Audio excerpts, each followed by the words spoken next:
वहाँ से वो एक फूल तोड़ लेते हैं और तभी वहाँ पर बीस्ट आ जाता है। फ्लावर चोरी करने की पनिशमेंट देने के लिए बीस्ट उन्हें प्रिजनर बना लेता है, लेकिन बेल के फादर का घोड़ा वहाँ से भाग जाता है और वो सीधा अपने घर आता है बेल के पास। बेल जब देखती है कि घोड़ा अकेला आया है, उसके फादर नहीं आए, तो वो फौरन समझ जाती है कि उसके फादर किसी मुसीबत में फंस गए हैं। इसीलिए बेल अपने फादर को ढूंढने के लिए उस घोड़े पर बैठ जाती है। वो घोड़ा बेल को ले आता है पैलेस में और पैलेस में ही बेल के फादर को प्रिजनर बनाकर रखा हुआ था। बेल जब पैलेस के अंदर जाती है तब उसे वहाँ पर कोई भी दिखाई नहीं देता। बेल वहाँ पर काफी आवाजें भी लगाती है, लेकिन उसे आगे से कोई भी रिस्पॉन्स नहीं मिलता।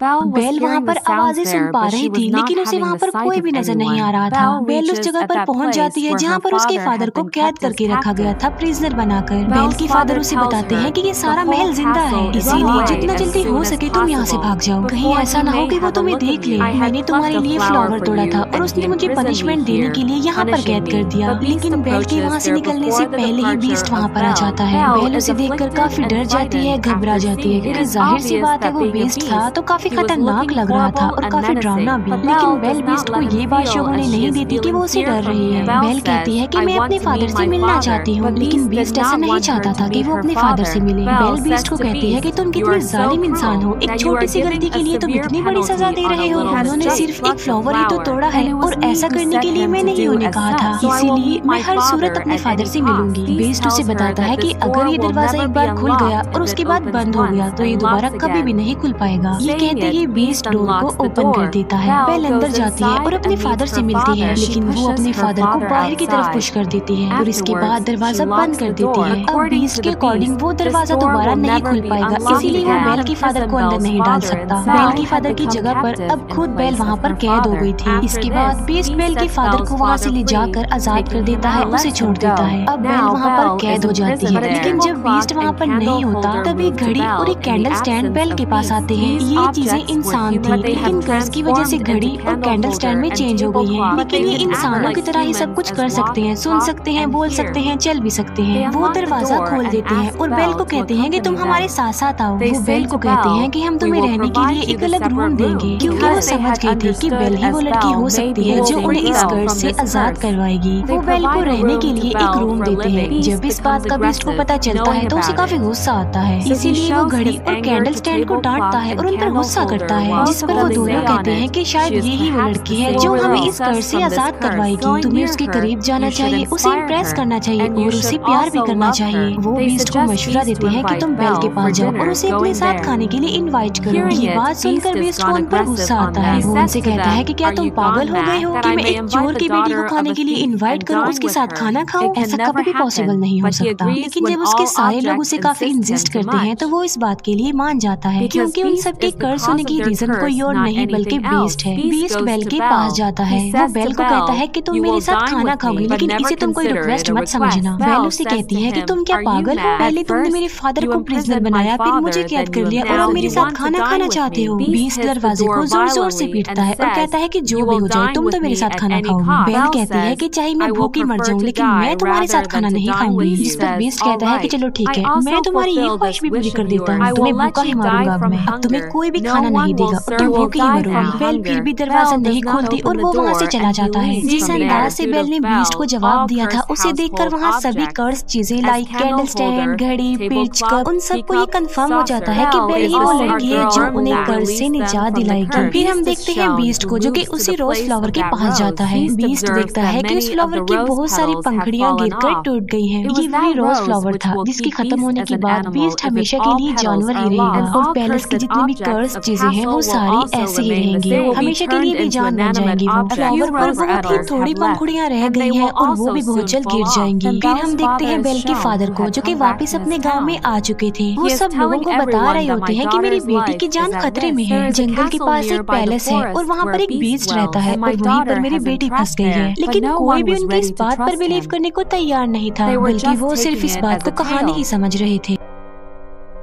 लेकिन गैस्टोन जो कि बेल से शादी करना चाहता था, वो बेल के फादर को इम्प्रेस करने के लिए कहता है कि मैं तुम्हारी बात पर यकीन करता हूँ, मैं तुम्हारे साथ जाऊंगा तुम्हारी बेटी को बचा लाने के लिए। तब गैस्टोन और उसका एक साथी बेल के फादर के लिए जंगल के रास्ते निकल पड़ते हैं। जिस रास्ते पर बेल के फादर गए थे वो रास्ता इन्हें कहीं पर मिलता ही नहीं है। गैस्टोन को इस बात पर काफी गुस्सा आता है। वो बेल के फादर को कहता है कि तुम्हारा दिमाग खराब हो गया है, कोई बीस्ट नहीं होता। गैस्टोन बेल के फादर को ये भी कह देता है कि मैं तुम्हारी बेटी से प्यार करता हूँ और मैं उससे शादी करूंगा। जिस पर बेल के फादर कहते हैं कि तुम्हारी ये ख्वाहिश कभी भी पूरी नहीं हो सकती। इस बात पर गैस्टोन को काफी गुस्सा आता है। वो बेल के फादर के हाथ पांव बांध देता है और उन्हें एक ट्री के नीचे मरने के लिए छोड़कर वहाँ से चला जाता है, क्योंकि वो भेड़ियों का इलाका था और भेड़िए उन्हें मारकर खा लेंगे। फिर हम एक लेडी को देखते हैं जिसे उसके गाँव से निकाल दिया गया था और उसका नाम था अगथा। अगथा बेल के फादर की जान बचा लेती है और उन्हें आजाद कर देती है। पैलेस में हम बेल को देखते हैं जो कि उसी रोज फ्लावर के पास आ जाती है। बेल उस फ्लावर को भी टच करने ही वाली होती है कि वहाँ पर आ जाता है बीस्ट। बीस्ट उसे कहता है कि तुम्हें अंदाजा नहीं कि तुम अभी क्या करने वाली थी, अभी हम सबके सब मारे जाते। बीस्ट गुस्से में आकर बेल से कहता है कि चली जाओ यहाँ से। तब बेल रोते हुए वहाँ से भागकर चली जाती है। घोड़े पर बैठकर जब बेल जंगल पार कर रही होती है तब वहाँ पर बहुत सारे भेड़िए आकर बेल को चारों तरफ से घेर लेते हैं। लेकिन इससे पहले कि वो भेड़िए बेल को कोई नुकसान पहुँचाते वहाँ पर बीस्ट आ जाता है। वो उन भेड़ियों का काफी मुकाबला करता है, उन्हें काफी मारता है। बीस्ट उन सब भेड़ियों को वहाँ से मार भगाता है, लेकिन इस लड़ाई के दौरान वो खुद भी इंजर्ड हो जाता है। बेल अभी घोड़े पर बैठकर वहाँ से जाने ही वाली होती है तो वो देखती है कि बीस्ट जमीन पर गिर गया है क्योंकि वो काफी इंजर्ड है, उसकी हालत काफी खराब हो गई है। क्योंकि बीस्ट ने बेल की जान बचाई थी, उसे नई जिंदगी दी थी, इसीलिए बेल वहाँ से जाने की बजाय उसके पास आ जाती है। बेल उससे कहती है कि मैं तुम्हें उठा नहीं सकती, इसीलिए तुम्हें हिम्मत करके खुद ही उठना होगा। बड़ी मुश्किल से हिम्मत करते हुए बीस्ट खड़ा हो जाता है। बेल उसे अपने साथ घोड़े पर बिठाकर पैलेस में वापस ले आती है। बेल एक बार फिर से वापस उसी पैलेस में आ गई थी। पैलेस की सारी कर्ज चीजें बेल को देखकर काफी खुश हो जाती हैं क्योंकि वो चाहते थे कि बेल यहीं रहे इसी पैलेस में। बेल और बीस्ट को एक दूसरे से प्यार हो जाए जिसकी वजह से कर्ज खत्म हो जाए और सब कुछ नॉर्मल हो जाए। वो चीजें बेल को सारी स्टोरी नहीं बताती, न ये बताती है कि वो इस कर्ज से कैसे आजाद होंगे, बल्कि सिर्फ ये बताती है कि जब उस फ्लावर की आखिरी पंखुड़ी गिर जाएगी हम सब ऐसे ही रह जाएंगे और बीस्ट भी हमेशा के लिए बीस्ट ही रह जाएगा। बेल बीस्ट को बैंडेज लगाती है। बेल जब बीस्ट के पास होती है तो वो एक शेर पढ़ती है क्योंकि बेल का इंटरेस्ट बुक में, स्टोरी में और पोएट्री में बहुत ज्यादा था, लेकिन उस शेर को बीस्ट कंप्लीट करता है। ये बात बेल को काफी हैरान कर देती है। बेल उससे पूछती है कि क्या तुम भी पोएट्री पढ़ते रहते हो? बीस्ट कहता है कि मैं लव स्टोरी, प्यार, मोहब्बत इनकी पोएट्री नहीं पढ़ता, बल्कि मैंने बहुत ज्यादा बुक्स पढ़ी हुई हैं, बहुत ज्यादा पोएट्री के बारे में जानता हूँ। इस पर बेल कहती है कि मुझे तो प्यार मोहब्बत की बातें, प्यार मोहब्बत की कहानियाँ बहुत पसंद है। जिस पर बीस्ट कहता है कि तुम्हारी शक्ल देखकर ऐसा लगता है कि तुम्हें प्यार मोहब्बत में बहुत इंटरेस्ट है, अगर तुम कुछ पढ़ना ही चाहती हो तो कुछ अच्छा पढ़ो। फिर बीस्ट बेल को अपने साथ अपनी लाइब्रेरी में लेकर जाता है जो कि काफी बड़ी थी, वहाँ पर बहुत ज्यादा बुक्स थी। बेल उन बुक्स को देखकर काफी शॉक्ड भी रह जाती है और काफी खुश भी हो जाती है क्योंकि गांव में पढ़ने के लिए उसे कोई भी बुक नहीं मिलती थी और यहाँ पर तो उसे इतनी सारी बुक्स मिल गई हैं। बीस्ट कहता है कि अगर तुम चाहती हो तो हमारे साथ यहाँ पर रह सकती हो। ये बात बेल को काफी खुश कर देती है। फिर वक्त के साथ साथ एक दूसरे के साथ काफी टाइम गुजारने लगे। इन दोनों की दोस्ती हो गई, वो एक दूसरे के काफी करीब आ गए, एक दूसरे की लाइक्स डिसलाइक्स उन्हें पता भी चल गए। दोनों साथ मिलकर खाना भी खाते थे। फिर बीस्ट बेल को गाना भी गाकर सुनाता है। बीस्ट बेल को एक बुक भी दिखाता है जो कि एक जादुई बुक थी। वो कहता है कि ये बुक मुझे किसी जादूगरनी ने दी थी और इस किताब की मदद से हम लाइफ के किसी भी टाइम में जा सकते हैं। लाइक हम पास्ट टाइम में जा सकते हैं, फ्यूचर टाइम में जा सकते हैं। बेल उस टाइम में जाना चाहती थी जब वो अपनी मदर से आखिरी बार मिली थी। बेल जब उस टाइम में जाती है तब उसे पता चलता है कि उसकी मदर को एक इन्फेक्शन हो गया था, इसीलिए बेल की मदर ने बेल के फादर को कहा था कि तुम बेल को लेकर हमेशा के लिए यहाँ से चले जाओ ताकि मेरी बेटी को भी ये इन्फेक्शन न लग जाए।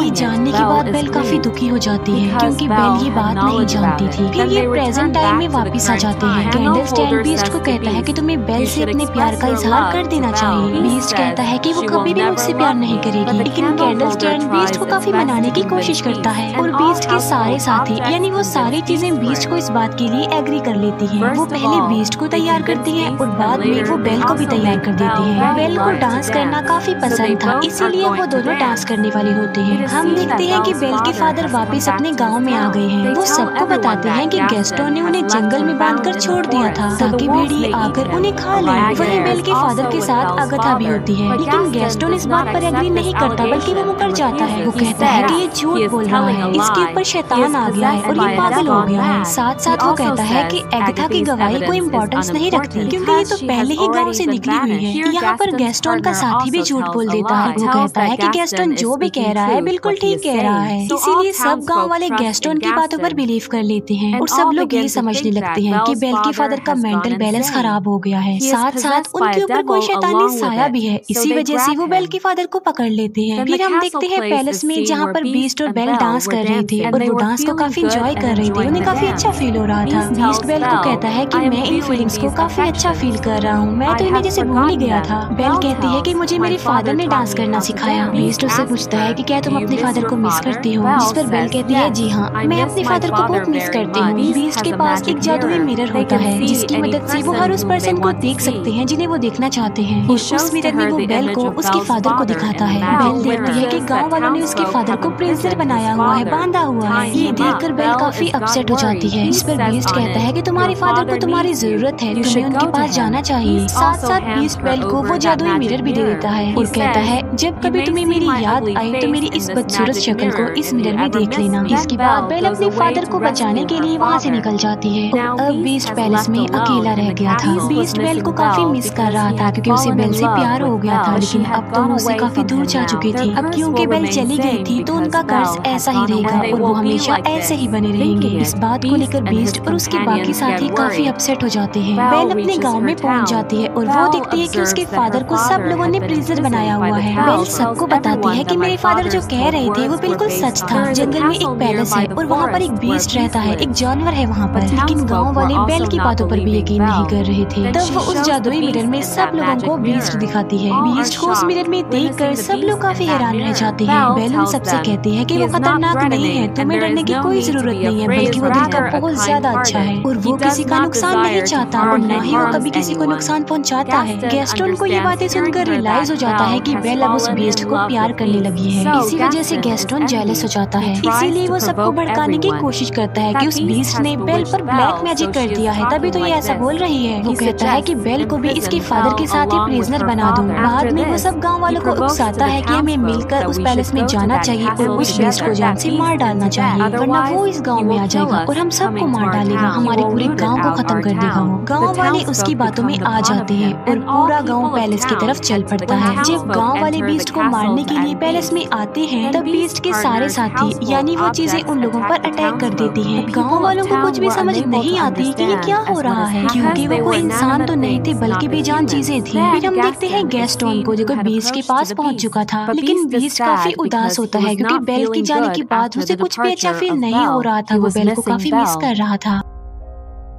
गैस्टन बीस्ट को कहता है, तुम क्या समझती हो कि बेल तुमसे प्यार करती है, बल्कि तुम्हें मारने के लिए उसने हम सब गांव वालों को भेजा है। ये कहते ही वो बीस्ट पर गोली चला देता है और बीस्ट जाकर नीचे गिरता है। लेकिन नीचे गिरने से पहले बीस्ट पैलेस के एक टॉप को पकड़ लेता है, लेकिन इससे पहले कि गैस्टन दूसरी गोली चलाता बेल वहाँ पर आ जाती है। गैस्टन को रोकने के लिए बेल उसका हाथ पकड़ लेती है। इस फाइट में गैस्टन भी जाकर नीचे गिर जाता है। गैस्टन की गन भी उसके हाथ से गिर जाती है। बीस्ट ऊपर आने की कोशिश करता है, तभी बेल उसे आवाज देती है। वो बीस्ट को बताती है कि मैंने गांव वालों को रोकने की बहुत कोशिश की थी, लेकिन वो नहीं रुके। बेल को वहाँ देखने के बाद बीस्ट के अंदर एक हिम्मत पैदा हो जाती है। अब वो गैस्टन का मुकाबला करना चाहता था और अब वो पहुँच जाता है गैस्टन के पास। वो गैस्टन को गर्दन से पकड़ लेता है और उसे हवा में कर देता है और बीस्ट गैस्टन को काफी ऊंची दीवार से फेंकने वाला होता है, जिस पर गैस्टन बीस्ट से काफी रिक्वेस्ट करता है कि प्लीज मुझे मत फेंको, प्लीज बीस्ट मुझे छोड़ दो। बीस्ट उससे कहता है कि मैं बीस्ट नहीं हूँ। ये कहते ही बीस्ट गैस्टन की जान छोड़ देता है और उसे कहता है चले जाओ यहाँ से। गैस्टन वहाँ से चला जाता है और बीस्ट आ जाता है बेल के पास। मौके का फायदा उठाकर गैस्टन अब पीछे की तरफ से बीस्ट पर गोलियां चलाता है, जिसकी वजह से बीस्ट नीचे गिर जाता है। लेकिन गैस्टन जिस जगह पर खड़ा हुआ था वो जगह टूट जाती है और गैस्टन भी जाकर नीचे गिरता है। इतनी ऊंचाई से गिरने की वजह से गैस्टन मर जाता है। बीस्ट की हालत काफी खराब हो जाती है क्योंकि वो काफी इंजर्ड था और अपने आखिरी सांस गिन रहा था। बेल बीस्ट को कहती है कि अब के बाद मैं तुम्हें कभी भी छोड़ के नहीं जाऊंगी, जिस पर बीस्ट कहता है लेकिन अब मेरी तो जाने का वक्त हो गया है। जिस पर बेल कहती है कि तुम्हें कुछ नहीं होगा, सब कुछ नॉर्मल हो जाएगा। और हम देखते हैं कि उस फ्लावर की आखिरी पंखुड़ी भी गिर जाती है। जैसे ही वो पंखुड़ी गिरती है बीस्ट बिल्कुल खामोश हो जाता है और वहाँ पर बीस्ट के जितने भी साथी थे यानी वो चीजें थी वो भी एकदम से बेजान हो जाती हैं। बीस्ट को मरता हुआ देखकर बेल को काफी दुख होता है और उसकी आंख में आंसू होते हैं। यहाँ पर बेल भी अपने प्यार का इजहार कर देती है। वो बीस्ट को कहती है मैं तुमसे बहुत प्यार करती हूँ और वो बीस्ट के करीब भी आती है। तभी वहाँ पर एगथा भी आ जाती है। एगथा जिसे गांव के लोगों ने निकाल दिया था।